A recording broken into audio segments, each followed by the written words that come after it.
two young teenagers are dead after a domestic violence-related shooting at a home in Sydney's northwest. Police are hunting for male suspect, aged in his 50s, who fled the scene. Emergency services were called to the Hull Road property at West Pennant Hills just before 6 p.m. on Thursday night. When police arrived, they found a teenage boy and girl deceased at the scene. A woman in her 30s, who lives at the home, was treated for severe shock and has been taken away from the area by friends. She is believed to be the teenager's mother and turned up shortly after police arrived. Inspector Kevin McSweeney from the NSW ambulance said when paramedics arrived on scene they were confronted with an extremely distressing and stressful situation. "We found two teenagers unfortunately deceased in their bedroom and unfortunately at that time there was nothing we could do to help them."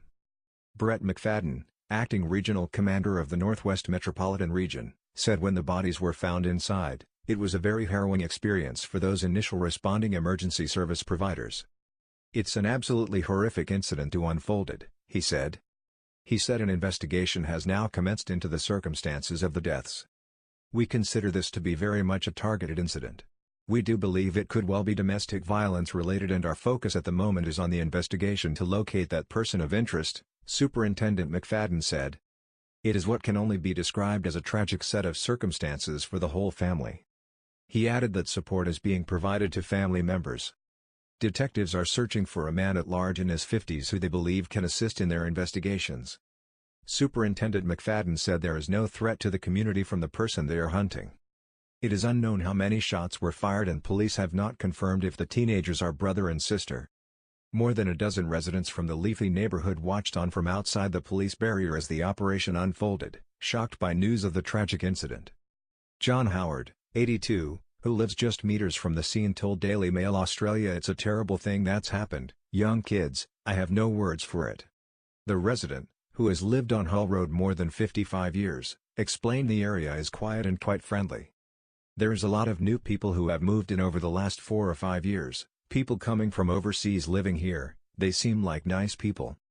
Mr. Howard was inside watching TV when he heard helicopters above his home. Moments later it flashed up on his screen that there had been a shooting in West Pennant Hill.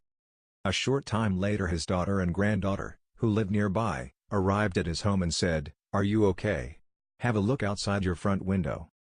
"I looked out the window and could see all of the flashing lights and people and cars, you name it," he said.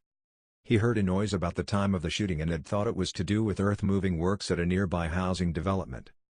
Mr. Howard said in hindsight it may have been the incident as it happened. A woman with teenage children who lives nearby, who did not wish to be named, said, "I'm shocked and just very sad to see something like this has happened in this neighborhood. My children attend the local school. I didn't expect something like this to happen here," she said. Another resident, Paul, described the neighborhood as a family area. "It's a caring community," he said. Footage from the scene shows multiple patrol vehicles and ambulances outside the residence. An ambulance spokesman said 7 road ambulances attended the home. Police have cordoned off the home and witnesses are being interviewed as detectives race to the scene. The scene is still secured and will be subject to an extensive forensic investigation. Riot detectives are being assisted by officers from the State Crime Command's Homicide Squad.